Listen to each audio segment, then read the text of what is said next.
Dalam beberapa pertemuan sering saya kemukakan, dan ini akan terus saya kemukakan, bahwa gereja mula-mula di Yerusalem yang masih baru, sangat muda, bahkan bayi,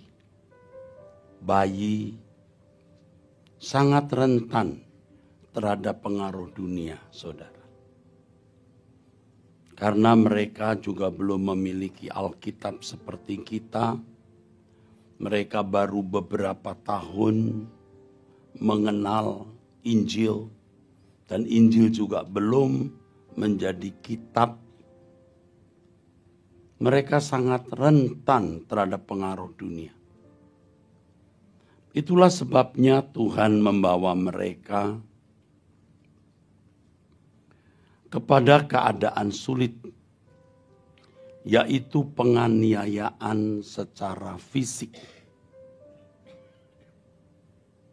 Seperti yang dikatakan dalam Wahyu pasal 12 ayat 6, wanita itu disingkirkan di padang gurun untuk dipelihara. Wanita itu menunjukkan atau melambangkan gereja yang disingkirkan di padang gurun untuk dipelihara. Ini bisa membingungkan sebab padang gurun selalu bicara mengenai keadaan yang sulit.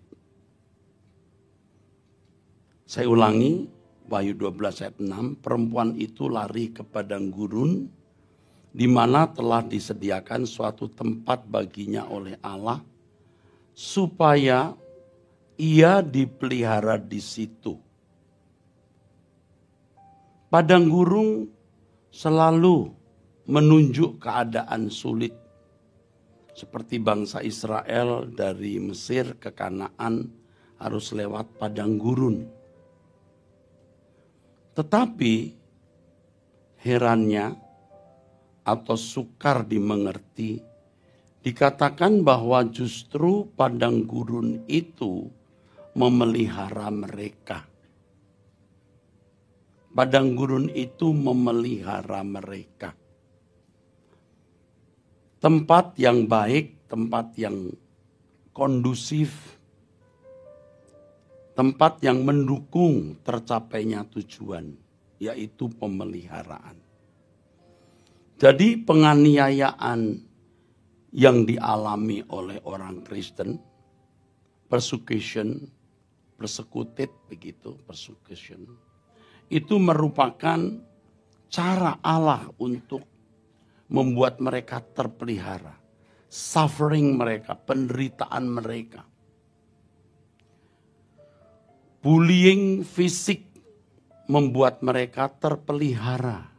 Iman mereka terjagai. Dan ini menjadi gereja yang menjadi dasar atau menjadi fondasi gereja sepanjang zaman. Gereja yang mula-mula ini menjadi gereja yang murni. Kalau kita membaca surat Paulus, mereka menjadi gereja yang merindukan kedatangan Tuhan. Gereja yang sungguh-sungguh menantikan Tuhan Yesus datang. Karena mereka dalam situasi yang terjepit, persekusi atau penganiayaan yang begitu hebat. Mereka tidak mendapatkan tempat di bumi ini, tidak memiliki kebahagiaan apa-apa di bumi ini. Tidak ada yang mereka nantikan di bumi ini. Mereka menantikan Tuhan.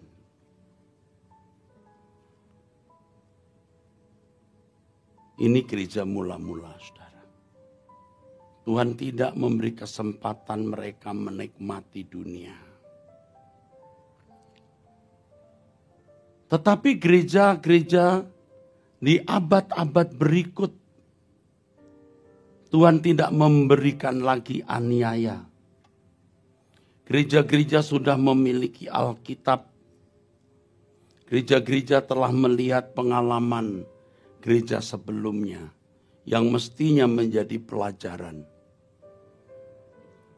Apalagi gereja zaman kita ini, gereja di akhir zaman ini, gereja yang Tuhan beri peluang sebesar-besarnya, atau pintu terbuka selebar-lebarnya untuk menikmati dunia.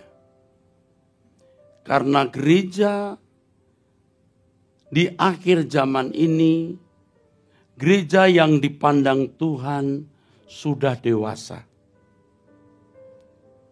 Sudah dewasa. Seperti anak kecil, waktu kecil diawasi, diberi suster, dipegangi terus oleh orang tua. Tetapi ada saat di mana anak harus dilepaskan. Menghadapi segala tantangan dan anak itu diharapkan sudah kuat atau kokoh. Demikian pula dengan gereja akhir zaman ini, saudara. Adalah tidak adil kalau gereja di akhir zaman diperlakukan Tuhan seperti gereja mula-mula. Jadi Tuhan seperti punya tatanan, dan iblis atau kuasa kegelapan pun bisa membuktikan integritas keadilan Tuhan. Kalau suatu hari Tuhan dibawa ke pengadilan, Tuhan tidak akan dijumpai berbuat salah. Jadi Tuhan harus bertindak di mana gereja Tuhan dibiarkan, ya, tidak lagi dipagari, tetapi pintu dibuka seluas-luasnya. Gereja bisa menyerap apapun yang dunia sediakan.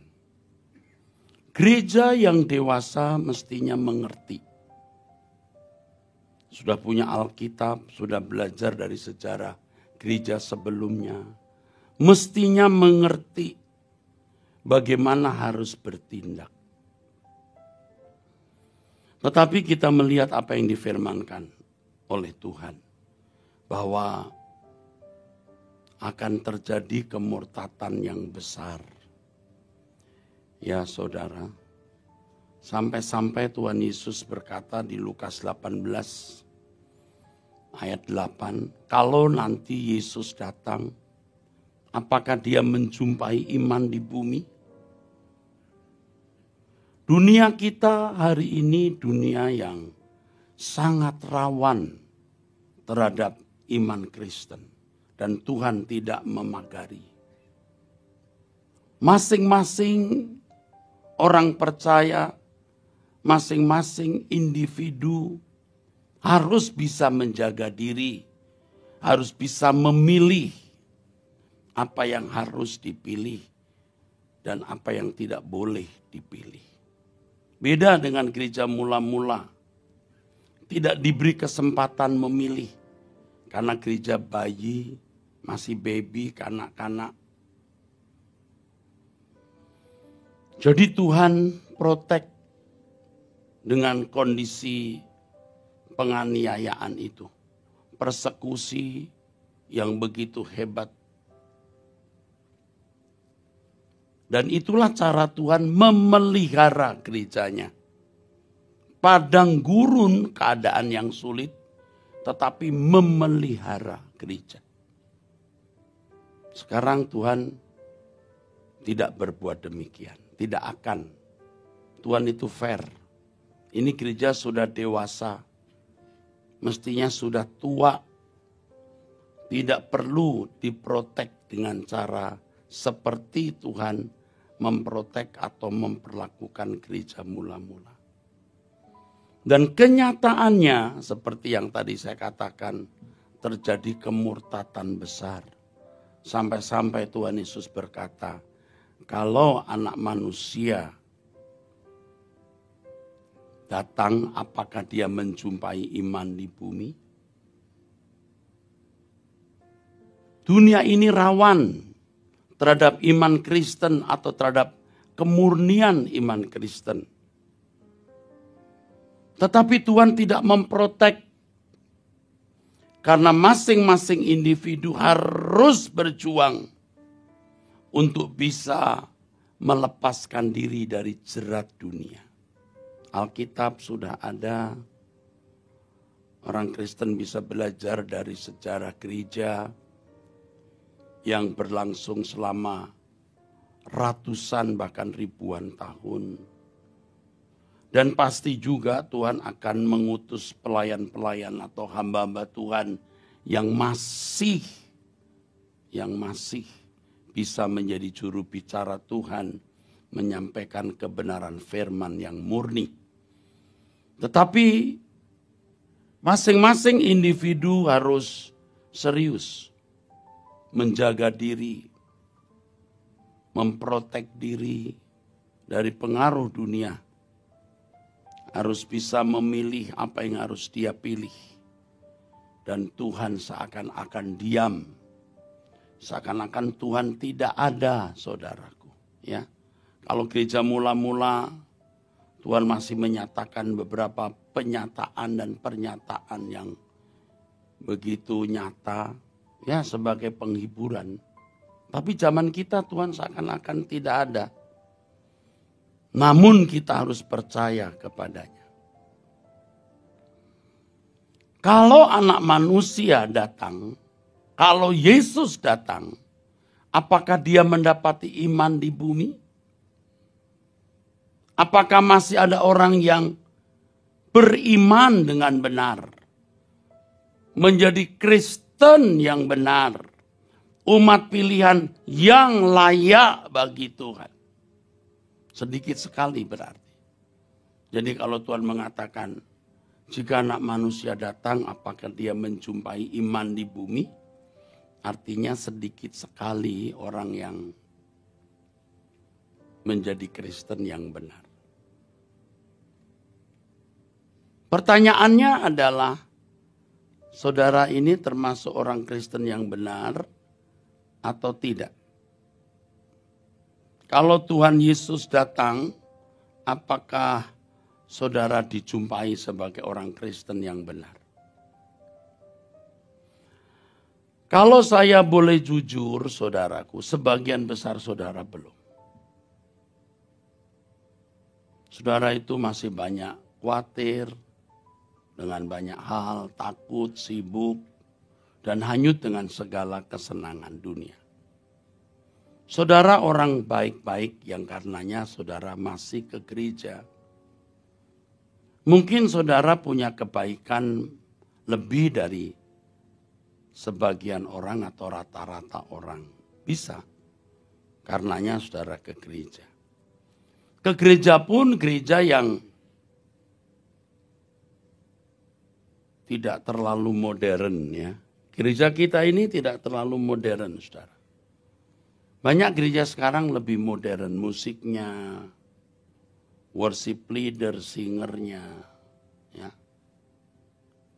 Performance-nya itu performance modern. Itu yang sering dikeluhkan oleh, maksud saya, dibicarakan oleh anak saya Stephen. Pap jadi gereja modern. Ya. Ke depan bonus demografi banyak orang-orang muda. Jadi harus dibuat lebih suasana muda. Makanya di Arta Gading kadang-kadang kalau sore itu pakaiannya juga enggak pakai jas. Begitu-begitu. Oh oke. Boleh kawan, boleh. Tetapi papi ini punya positioning. Aku memilih gereja begini aja. Mungkin anak muda tidak bisa tune. Banyak orang muda enggak suka di Rehoboth karena kok ini ya old fashion gitu. Old fashion. Tapi lebih old fashion gereja konservatif lain ya sebenarnya. Kita masih middle ya. Saya menjaga pesan Tuhan. Saya menjaga pesan Tuhan. Saya menjaga pesan Tuhan, saudaraku. Ya. Saya tidak mau performance kita mengorbankan pesan Tuhan. Ya. Maka gereja kita itu kan ada home ya. Jadi home itu lalu ada kelompok orang-orang Kristen yang dihimpun dewasa muda untuk jadi komunitas. Bukan di gereja tapi di luar gereja. Tetap di dalam pelayanan suara kebenaran. Nah sekarang saya bicara lagi untuk saudara. Saudara termasuk baik, lebih baik dari rata-rata orang. Masih mau datang ke Rehobot yang sebagian orang resisten. Ya resisten. Selain khotbahnya katanya mati-mati terus. Padahal saya tidak selalu bicara soal mati-mati terus loh. Anda kalau hadir, saya bicara mati-mati juga saat-saat tertentu. Tapi sudah ada cap mati-mati terus. Belum lagi sejak 3 tahun yang lalu, saya dicap sesat. Dicap sesat. Cap sesat. Lalu berbagai tuduhan lain, saudara, yang itu menyakitkan tapi tidak apa-apa, saudara. Mobil merek mewah, dipajang, ditulis ini milik Erastus loh, saya nggak punya mobil itu. Itu kan lucu, saudara. Ada anak mukanya mirip saya dipajang, ini anak gelapnya Pak Eras loh. Aduh, kapan saya bisa berkarya begitu sih? Tapi kalau orang di luar sana yang sering mendengar banyak pendeta melakukan pelanggaran, ya percaya saja, saudara. Pak Eras punya rumah di Melbourne. Anaknya itu tinggal di apartemen. Anak saya tinggal di asrama, saudara. Asrama sekolah. Saya sendiri sudah datang ke asramanya. Ruangannya sempit sekali.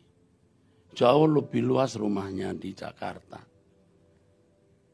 But she can't avoid it. Dia nggak bisa menghindari. It's okay, nak tinggal di sini okay. Murah meriah. Asrama sih. Namanya asrama ya saudaraku. Bapaknya dulu kepala asrama dan tidak mimpi anaknya masuk asrama. Nggak apa-apa. Jadi kalau ada orang bilang Pak Eras punya rumah di Melbourne. Ya puji Tuhan. Puji Tuhan rumah saya sebenarnya salah. Bukan rumah di Melbourne itu sebagus-bagusnya masih kalah dengan rumah saya di langit baru bumi baru. Saya teruskan, saya bukan sedang bela diri atau curcol. Saya cuma beritahu Anda berani masuk gereja ini.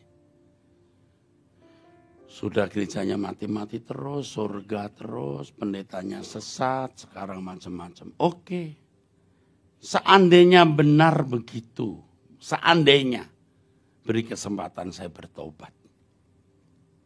Dan saya kan juga bisa berubah, saudaraku. Ya, seandainya. Tapi itu tidak benar sama sekali.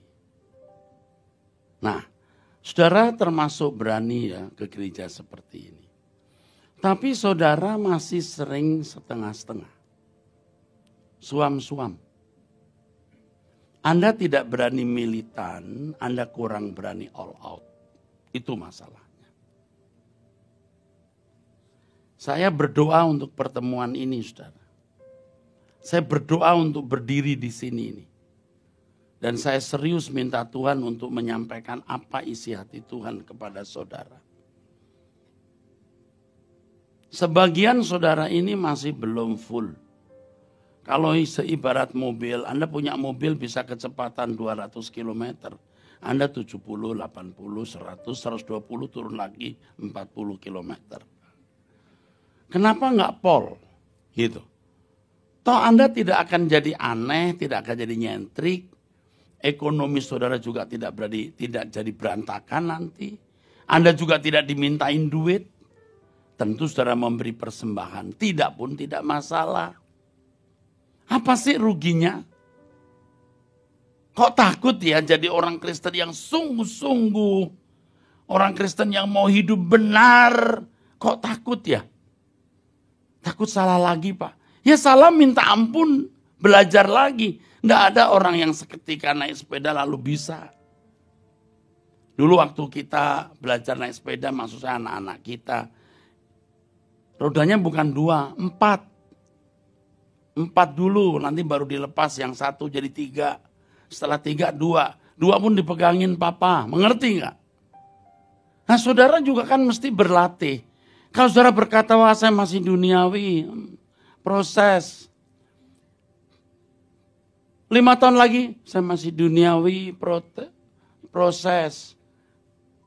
Nanti 75 tahun, 85 tahun di ruang ICU, aku masih duniawi, proses.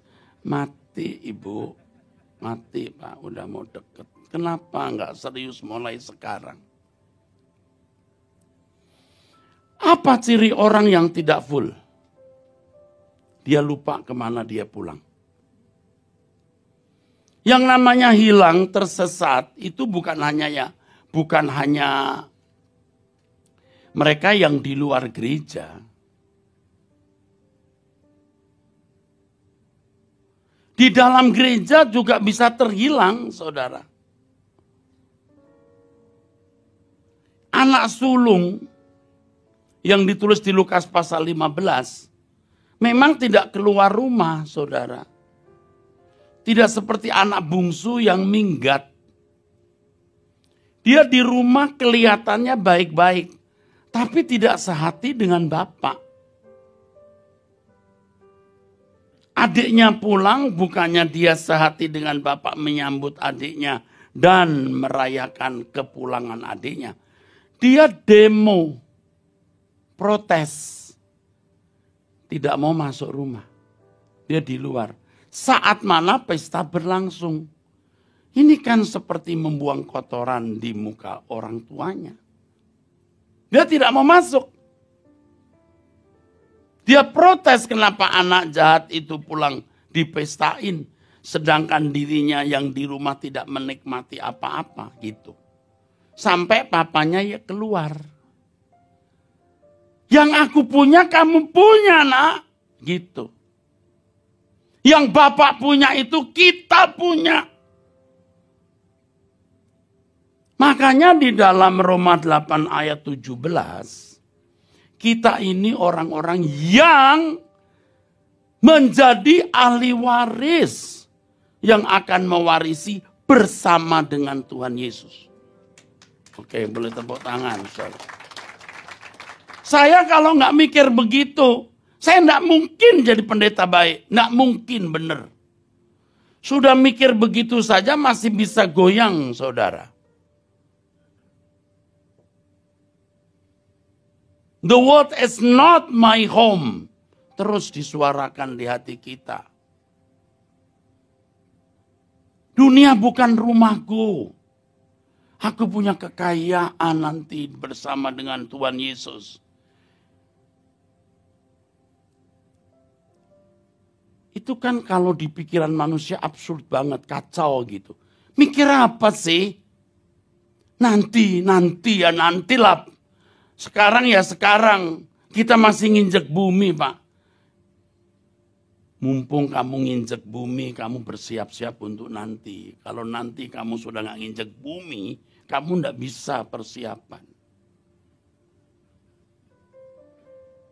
Cirinya saudara tidak merindukan rumah Bapak. Itu saja. Udah.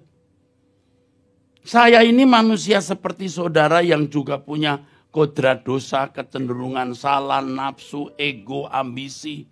Sama Pak, same. Sama rasa.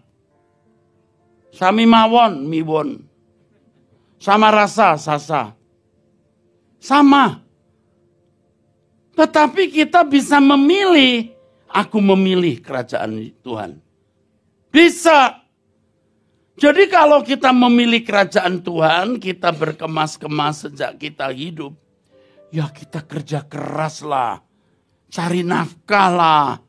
Kita juga masih minum, kalau kita makan minum manis juga masih terasa manis. Gula itu manis masih tahu. Makan rendang enak juga tahu, saudara. Pemandangan alam indah juga bisa kita nikmati. Bukan jadi manusia aneh, karena surga pun seperti bumi ini. Kita makan minum, menikmati budaya, musik, keindahan alam. Bukan tempat yang semua serba putih, kita tidur, bangun nyembah, tidur lagi, bangun lagi nyembah. Nah kalau surga seperti itu, enggak usah 30 tahun. 3 tahun kita gila. Saya mesti menjelaskan surga itu apa dan perlu waktu. Dan saya sudah menjelaskan dalam seminar 32 kali sesi. Mau jelasin 5 menit, enggak bisa. Nah saudara sekarang tinggal percaya tidak kepada Tuhan. Bahwa dia pergi menyediakan tempat bagi kita. Dan kalau sudah menyediakan, dia akan pulang kembali ke bumi ini. Menjemput kita, bukan diam di bumi. Supaya di mana aku ada, kamu ada. Percaya enggak? Dulu biar saya pendeta ya setengah percaya. Yang penting sekarang saya masih hidup. Saya mau punya kendaraan bagus, saya mau jalan-jalan, saya mau punya ini, mau punya itu. Sekarang bukan berarti saya tidak jalan-jalan, tidak punya kendaraan dan lain-lain. Saya punya. Dan saya mau katakan dalam nama Tuhan Yesus bukan uang gereja. Tuhan tahu, nanti saja kita lihat. Mau nggak percaya, you cek di bank. Cek nama saya. Pasti ada orang-orang yang di bank. Ada nggak uang gereja masuk rekening saya? Kita itu orang yang sudah mau bertobat terus. Bertobat terus. Mau jadi benar walaupun kita belum benar. Kita mau berubah. Katakan amin. Mau berubah. Katakan amin. Dan kita harus punya tekad untuk memilih. Bukan hanyut nanti sajalah. Bagaimana nanti. Anda harus militan mulai sekarang. Kalau saya merasa tidak merindukan kerajaan Tuhan Yesus, tidak merindukan bertemu dengan Tuhan. Saya sadar ada yang mulai saya sukai ini. Saya mulai asik dengan apa ini. Ada yang saya mulai ada yang gak beres nih hidup saya ini.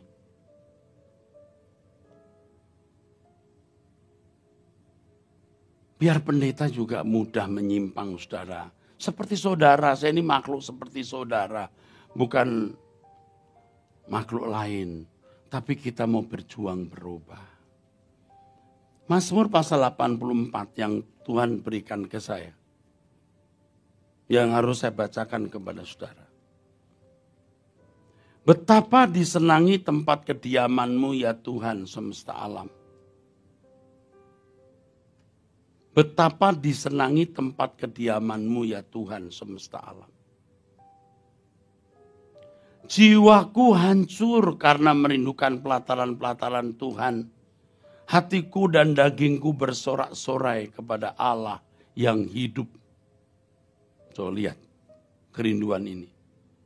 Kalau Mazmur 73 mengatakan, siapa gerangan ada padaku di surga selain Engkau. Selain Engkau tidak ada yang kuingini di bumi.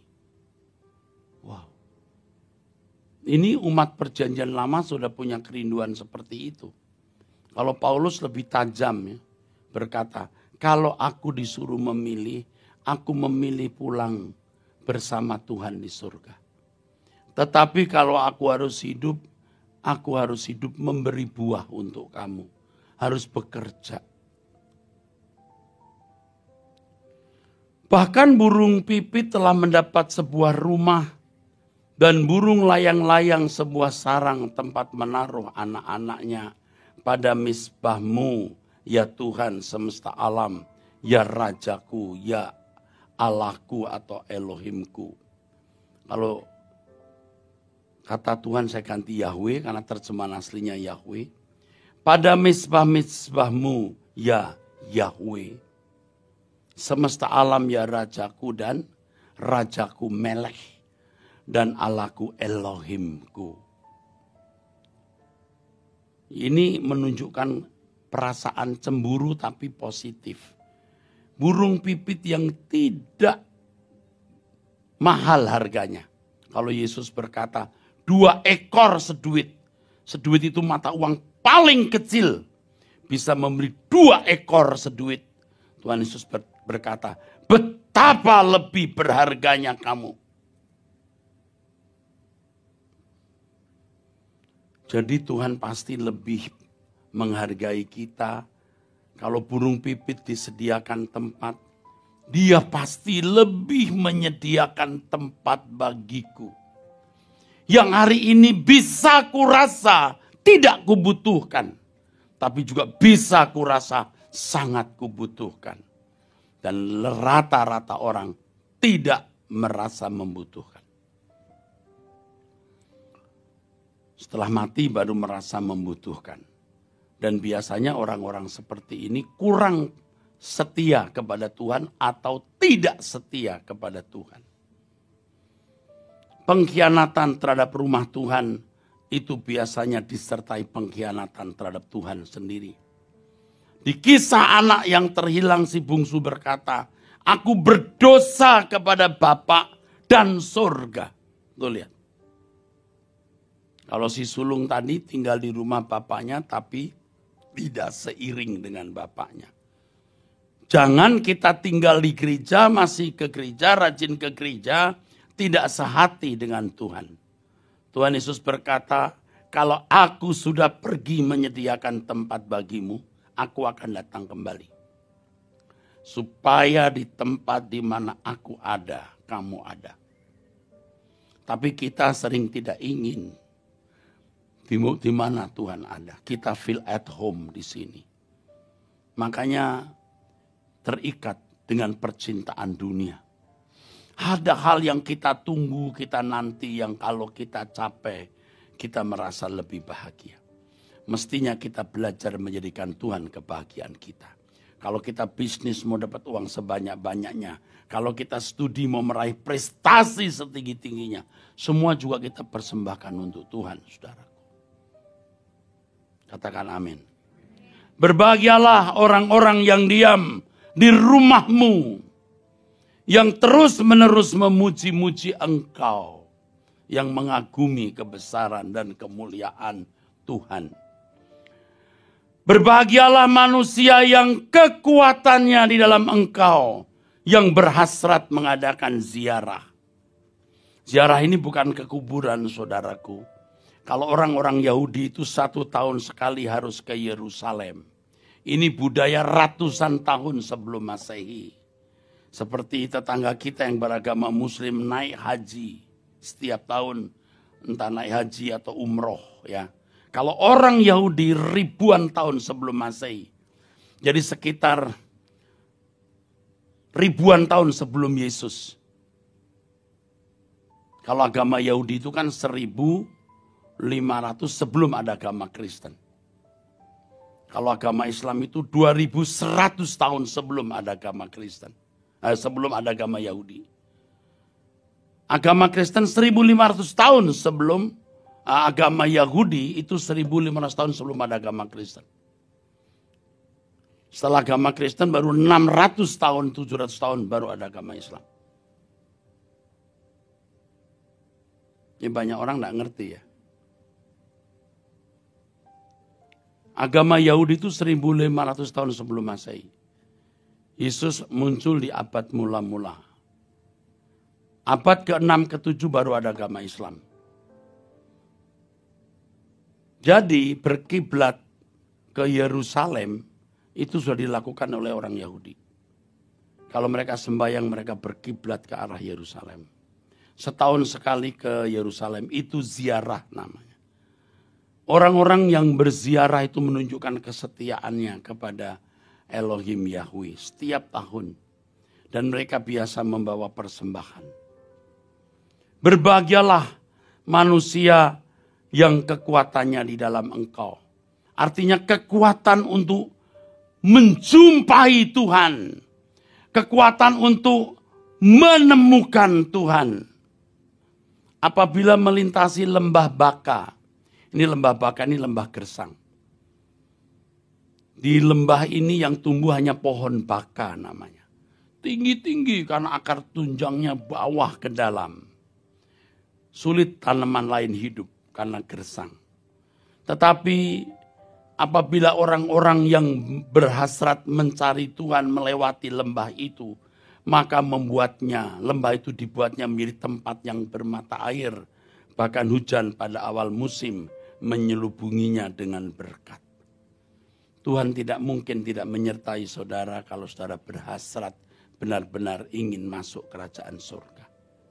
Sungguh-sungguh berkemas-kemas. Dunia bukan rumahku, rumahku adalah rumah Bapa di langit baru, bumi baru. Anda punya ketetapan hati, pilihan seperti ini, Tuhan pasti menyertai saudara.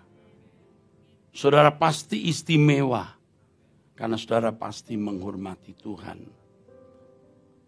Apabila melintasi lembah Baka, mereka membuatnya menjadi tempat yang bermata air. Bahkan hujan pada awal musim menyelubunginya dengan berkat. Tidak mungkin Tuhan permalukan kita. Apapun yang terjadi dalam hidup kita, pasti Tuhan kawal, lindungi, jaga, bela kita. Katakan amin. Kita akan membuktikan Tuhan menyertai kita. Menyertai orang-orang yang kita kasih, anak cucu kita, pasti dipelihara Tuhan. Mereka berjalan makin lama makin kuat. Hendak menghadap Allah di Sion. Makin rohani maksudnya. Makin kuat di dalam Tuhan. Jadi saudara jangan membiarkan diri dalam keadaan setengah-setengah. Tidak full tadi. Kalau saudara mengendara mobil bisa 200 km per jam. Kenapa hanya 60, 70, 80 km? Kenapa tidak segiat-giatnya? Bangun pagi berdoa. Ada waktu 1 jam setiap hari berlutut temui Tuhan. Selebihnya kerja keras, rajin, jaga pekerjaan bisnismu dengan baik, jaga keluarga. Jaga pola hidup yang baik, olahraga dan seterusnya. Saudara, kita bisa lakukan itu. Jangan seperti benda atau ikan mati yang terbawa arus. Hanya ikan mati yang terbawa arus. Ikan hidup bisa melawan arus. Doa kita setiap hari membuat kita hidup. Setiap ada kebaktian seperti ini, jangan tidak hadir. Tuhan harus menjadi segalanya dalam hidup kita. Saya ingatkan juga kepada Bapak Ibu pelayan Tuhan atau hamba Tuhan di sini. Rasanya hanya gereja ini yang selalu nyinggung pendeta loh. Hai hamba Tuhan yang di sini gitu deh. Kayaknya di tempat lain kurang. Jadi begini saudaraku. Terima kasih kepada Pak Timotius Tan, Pak Jonas, Pak Fran dan lain-lain, Pak Vincent pendukung juga di sini. Ini gereja yang paling besar mendukung kegiatan penginjilan dari beberapa tempat di mana saya menjadi gembala wilayah. Paling besar, paling loyal sekali mendukung sekolah tinggi, teologi ekumene dan sinode. Kadang-kadang saking besar uang yang ditransfer, sedangkan saldonya kecil, saya bilang jangan, nggak boleh begini. You sendiri butuh, nggak Pak, cukup Pak. Makanya saya khotbahnya nyinggung pendetanya di sini. Nggak tersinggung kan? Bukannya malah diangkat-angkat, diserang. Begini Pak Tim dan saudara-saudara pelayan Tuhan. Kita itu seperti Musa yang membawa bangsa Israel dari Mesir ke Kanaan. Kita ini seperti Musa yang membimbing jemaat ini dari dunia ke langit baru, bumi baru. Jadi kitanya harus jalan juga. Kita harus di depan. Kita harus rohani. Hidup kita harus benar jadi contoh. Jemaat tidak lihat kelakuannya Pak Tim, kelakuannya hamba Tuhan di sini tiap hari. Oh iya, nggak lihat. Tapi nuraninya kan bicara, ini orang benar nggak? Kecuali orang itu busuk. Menilai orang benar busuk. Tapi kalau Anda orang benar, Anda menilai orang pasti tepat. Nuranimu pasti tajam. Jadi kita semua ini mestinya sedang dalam perjalanan menuju Kanaan surgawi. Dunia bukan rumah kita. Jadi Bapak Ibu yang hidupnya lagi sulit hari ini, yang penting kita bisa lewati. Ya, asal ada makanan pakaian, cukup. Cukupnya yang ngomong cukup sedikit sekali. Yang lain merasa tidak cukup. Asal ada makan pakaian, apa? Tidak cukup. Oh, cukup. Jadi apa kabar Bapak Ibu? Bisa dilewati. Apa kabar Pak Robi? Ayo jawabnya apa? Bisa dilewati.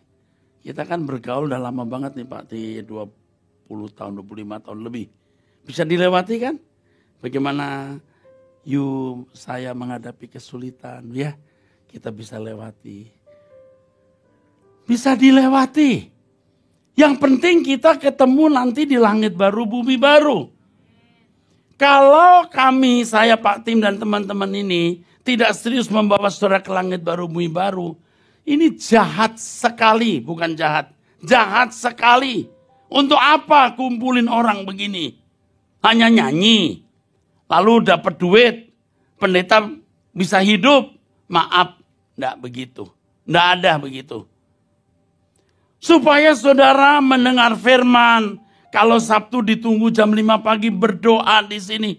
Supaya saudara diubah.